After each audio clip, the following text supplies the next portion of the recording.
Sa kaninang si National Karateka OJ de los Santos patungong South Africa bilang lone Philippine bet sa 3rd ISKF World Shooto Cup. Alamin natin ang kahandaan ni OJ sa nagbabalik na si Arian Maliare. Mag-isang bibit-biti ni National Karateka OJ de los Santos ang bandila ng Pilipinas sa 3rd ISKF World Shooto Cup sa Cape Town, South Africa. Kanina ay umalis na ng bansa ang Phil-American athlete. Target niya na maidepensa ang kanyang titulo sa men's individual kata event, katapat ang pinakamahuhusay na karatekas mula sa iba't ibang panig ng mundo. Sa panayam ng PTV Sports, tiniyak ni De Los Santos na handa siya sa kahit anong hamong isasalubong ng World Shooto Cup, lalo't solid training ang ibinigay sa kanya ni National Head Coach David Lay.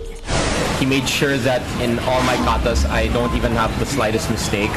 And also I've been also doing conditioning under my coach Jay Futalan in Rizal Memorial.